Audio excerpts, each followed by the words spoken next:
mais de um mês, o Senado encerrava o julgamento do impeachment da presidente Dilma. E o vice Michel Temer assumia em definitivo a presidência da República. Depois dessa ruptura política, muitas dúvidas emergem sobre a normalidade democrática e o que esperar do futuro do país. Conversa comigo um crítico do atual governo, o cientista político e professor da USP, Emir Sader. Bem-vindo, Emir. Obrigado.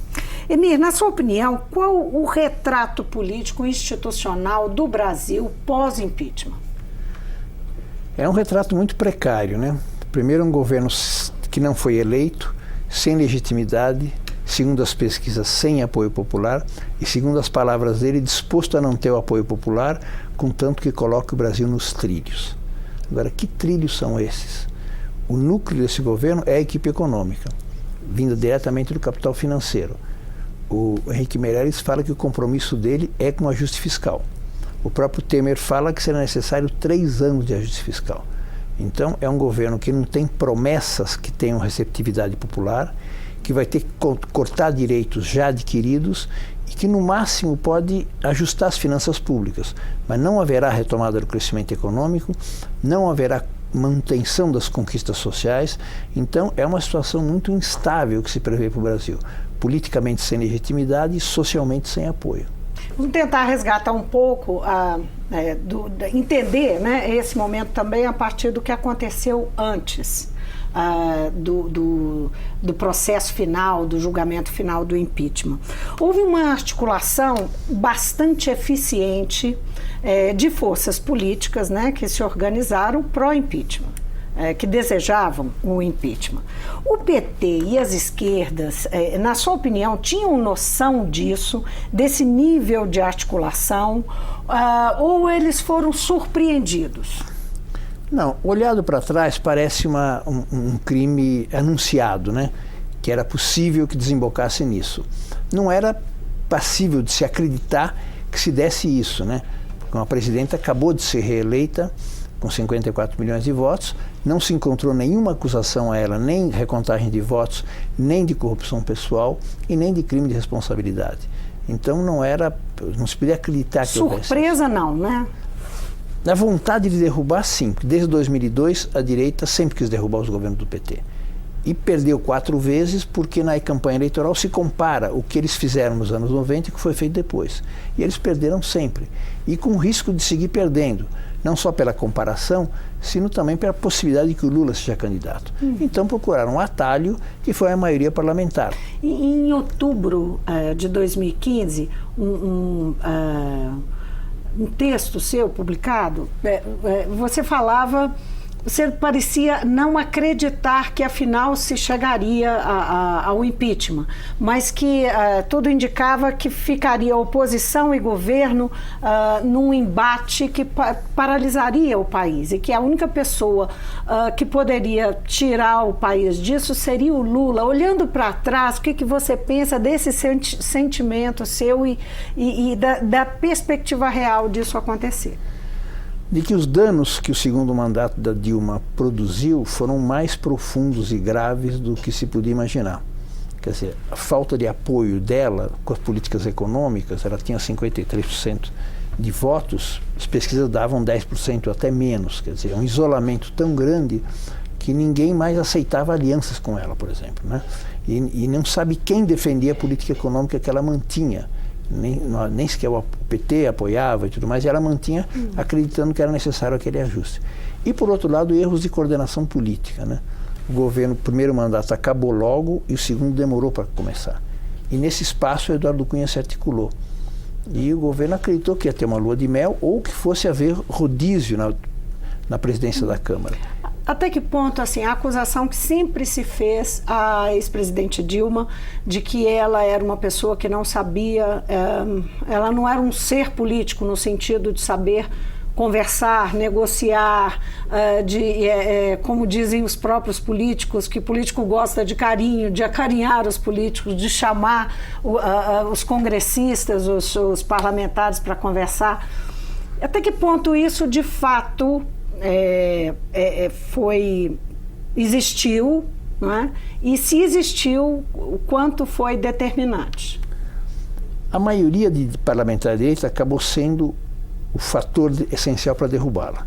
Não foi nem os erros da política econômica. Essas o enfraqueceram. Mas, na verdade, o que acabou sendo um agente fundamental foi de que eles tinham maioria, como se estivéssemos no parlamentarismo. Ela não gosta. O fundamental dela é implementar políticas, né? Que ela fez com grande categoria, com grande capacidade na Casa Civil e depois do primeiro mandato. Mas criar as condições políticas que dessem embasamento para isso não era o forte dela. Em condições de que, no segundo mandato, a situação conjuntural internacional e nacional mudava. Então, a aliança com o setor empresarial se desfez.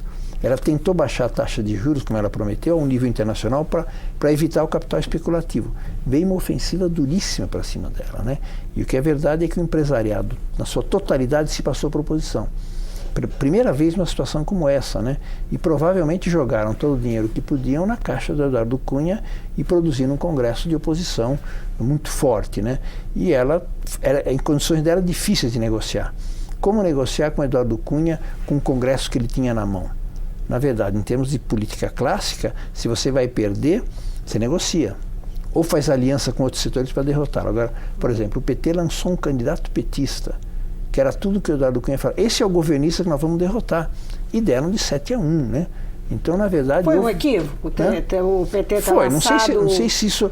Houve detalhes que eu não sei entender muito bem. Você falava que o PT e o governo deviam ter composto com o Eduardo Cunha para neutralizá-lo. Hoje ela diz para tentar neutralizá-lo. Hoje ela disse que era impossível negociar com uma pessoa como ele.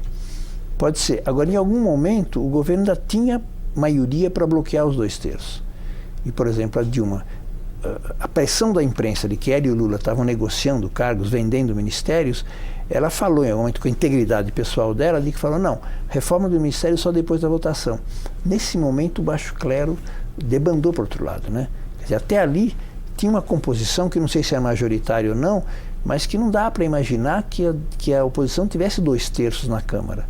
Naquele momento, a debandada que não houve quando o PMDB saiu, acabou se dando nesse momento. Então era um problema de articulação política, quer dizer, ela muito íntegra, não quis arcar com o ônus de que estava reformulando o ministério para conseguir apoios, né? Agora ela ficou também cercada de, enfim, auxiliares que não tinham também esse traquejo, né? Necessário nesse momento. Não, com certeza. Não era gente que gostava também de olhar nos olhos, de articular, de conversar. Como é que você descreveria os setores que realmente influíram?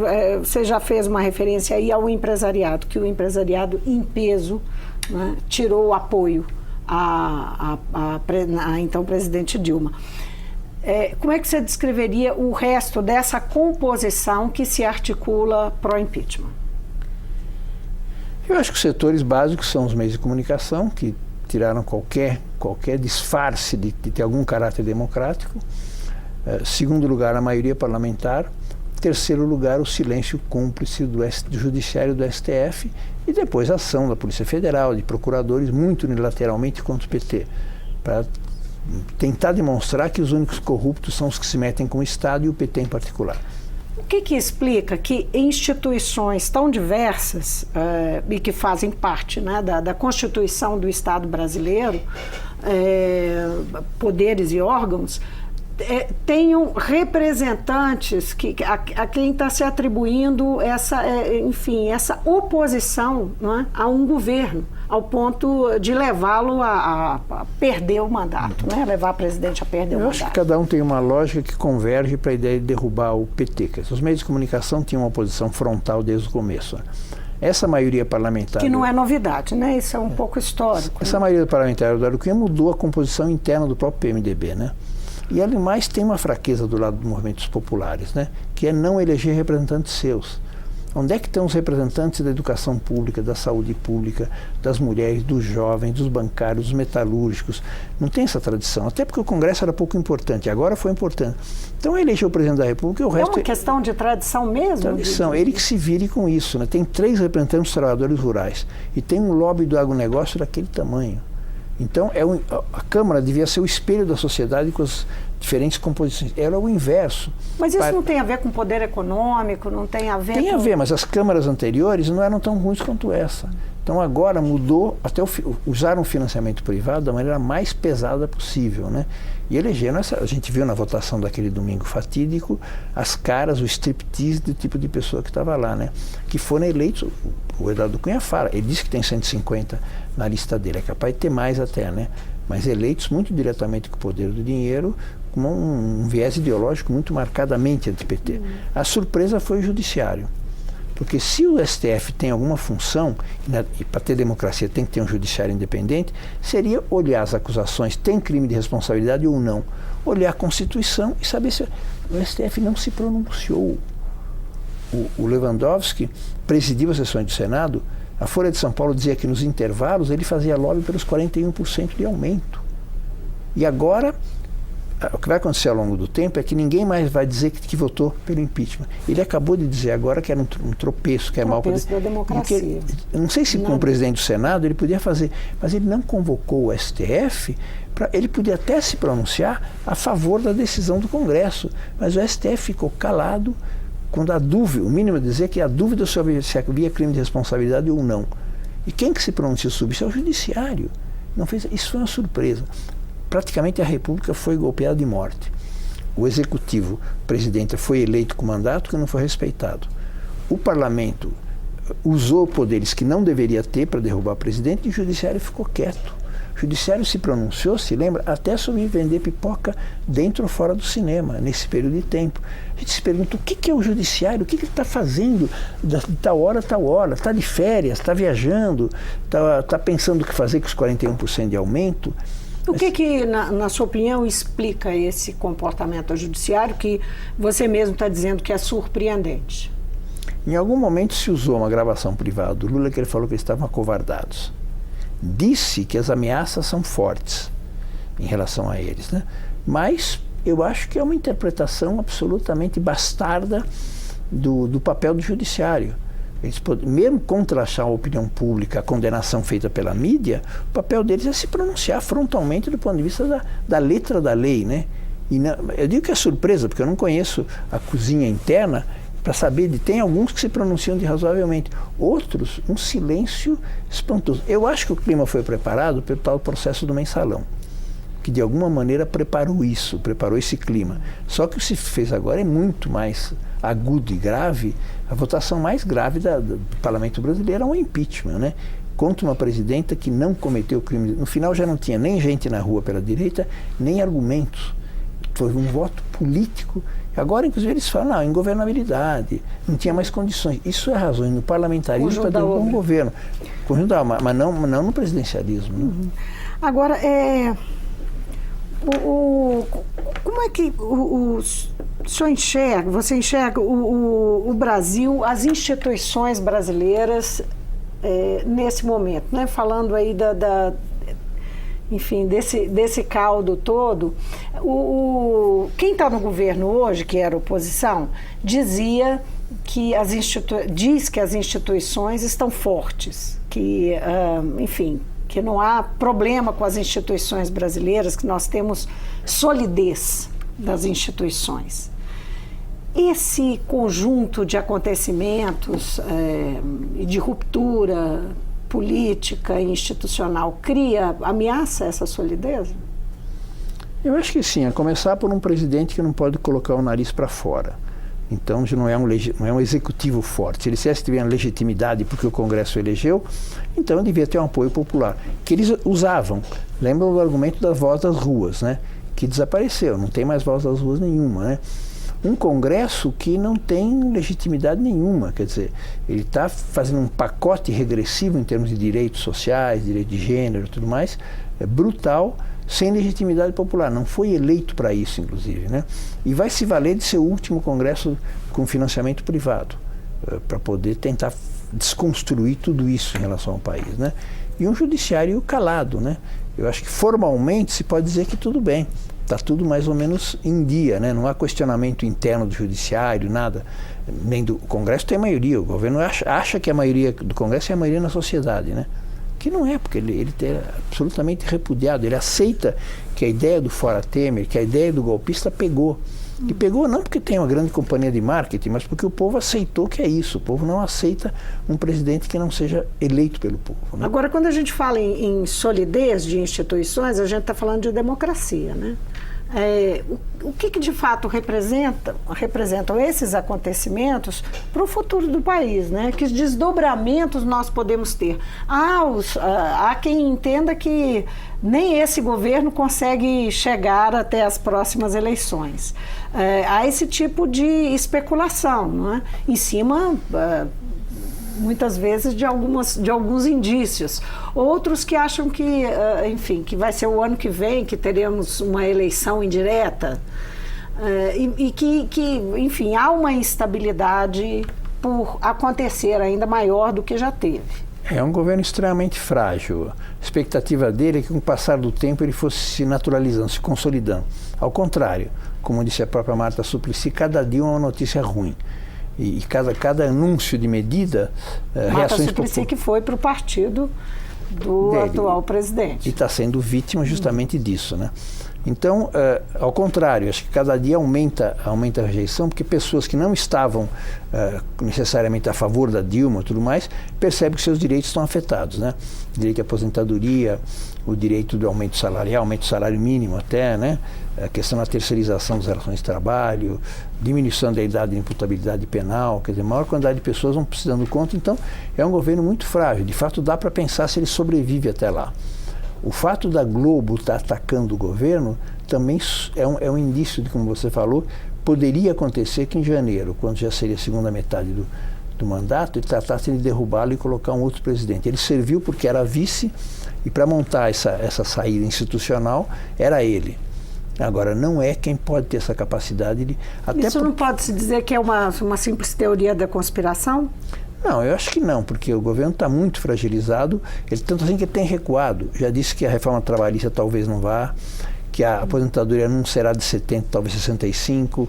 Quer dizer, o que ele está tentando levar adiante de qualquer maneira, vamos ver se ele apoia, é a desvinculação dos recursos para educação e saúde, que era constitucional.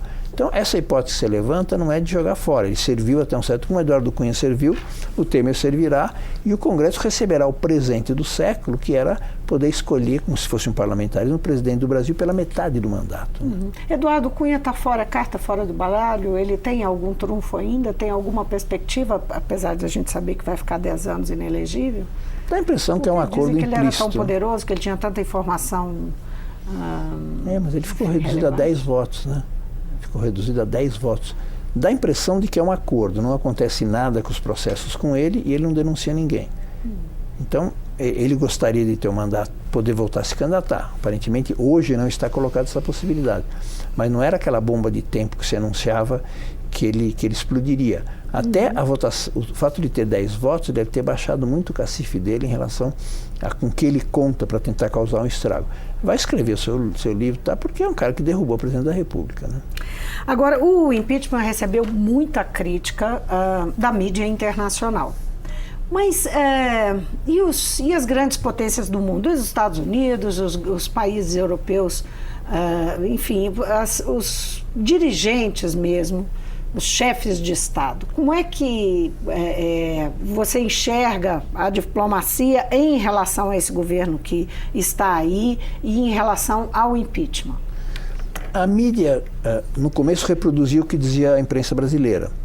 Quando a situação ficou mais grave, mandaram correspondentes. Aí virou totalmente a visão deles, né? Até porque eles olhavam e viam Dilma por um lado e Eduardo Cunha por outro. Cadê a corrupção nessa história, né? Cadê as acusações? Então, é impressionante o consenso internacional de condenação. O New York Times fala, bandidos derrubando uma presidente honesta. O Le Monde fez em editorial uma autocrítica de ter acreditado na imprensa brasileira. Então, na imprensa há uma condenação surpreendentemente unânime. Os Estados Unidos... Obama e Hillary, o silêncio cúmplice, né? Gostaram da mudança. O eixo que levou ao maior isolamento norte-americano na região foi a Aliança Brasil-Argentina. Então, desarticular isso para eles é um presente, né? Então, foi um silêncio cúmplice, né? E é preciso levar em conta que a Europa está devastada pelo neoliberalismo. Quer dizer, o Brasil, a imagem do Lula internacional era uma imagem na contramão do que eles faziam. É a luta, privilégio das políticas sociais, luta contra a fome, contra a miséria, a desigualdade social, que é o que não se faz na Europa, né? Ao contrário, estão destruindo o estado de bem-estar social. Então, para eles, acaba sendo tirar uma imagem, um país cuja expressão internacional estava na contramão do que eles fazem. É implicitamente uma denúncia. Então, na América Latina, claro, o Macri está na mesma linha, né? Mesmo assim, um pouco mais moderado do que as atitudes do Serra como ministro das Relações Exteriores. Mas aí os rumos do Mercosul, como é que ficam com essa tá neutralizado. Nova condução? Está neutralizado. Não adiantava respeitar o rodízio e assumir a Venezuela se ela convocou a reunião e Brasil, Argentina, Paraguai não foram. Então o Uruguai acabou se somando essa linha e vai ter uma direção colegiada até o fim do ano, alegando inclusive que a Venezuela não adaptou suficientemente sua legalidade econômica para aderir, mas que haveria violação dos direitos humanos. Mas houve uma votação ontem na Comissão de Direitos Humanos das Nações Unidas, acachapante a derrota da proposta que o Brasil patrocina de condenar a Venezuela por violação de direitos humanos, tipo 80-20, né? Então, o isolamento é do Brasil, não é o isolamento do Temer, diz que o Brasil estava isolado do mundo, né? Agora, tem uma discussão em relação à América Latina de que nós estamos vivendo uma onda direitista. Tivemos uma onda à esquerda e agora estamos vivendo uma onda direitista. Que efeito tem o impeachment, essa ruptura no Brasil, sobre essas mudanças, esses novos ventos, e você concorda com essa ideia? Não, será decisivo o que acontece no Brasil. Eu acho que o Brasil é o elo mais frágil da cadeia neoliberal, porque não foi um presidente eleito, tem uma oposição interna forte, tem uma condenação internacional forte e tudo mais, então não está claro que vai se consolidar esse governo. Até 18 vamos ver o que acontece.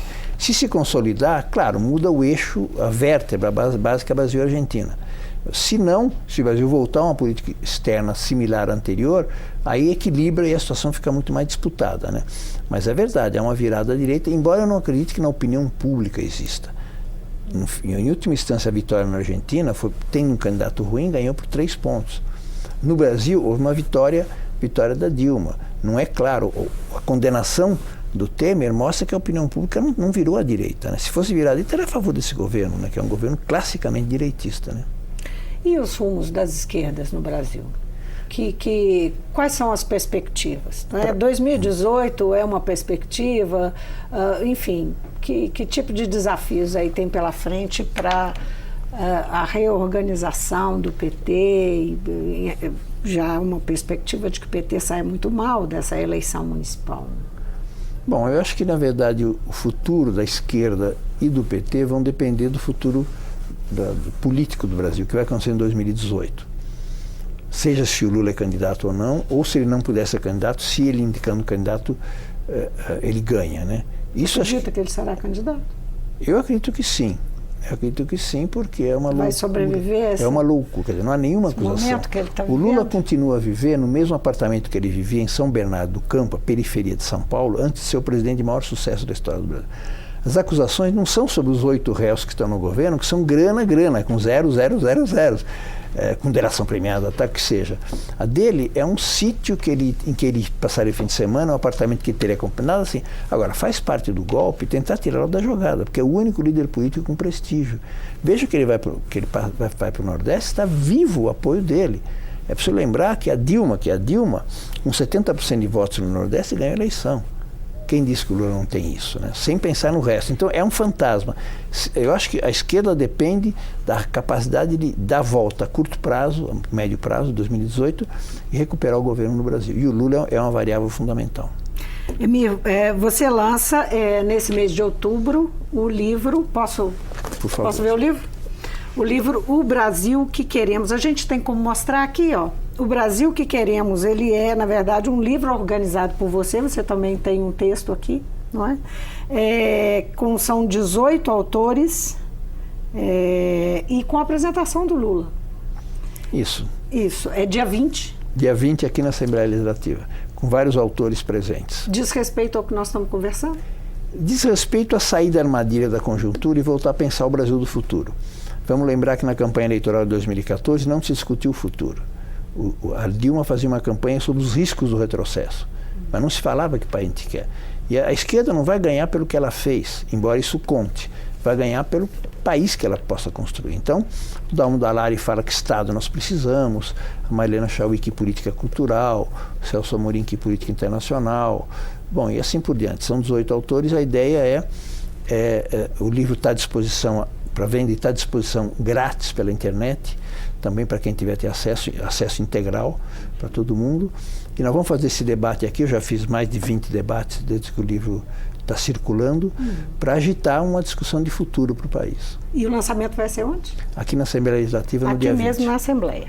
Muito bem, o Brasil que queremos, dia 20. Deixa esse livro para você, tá bom? Muito obrigada, eu depois quero que você assine aqui. Foi publicado pelo Laboratório de Políticas Públicas, um centro nosso na UERJ, no Rio de Janeiro.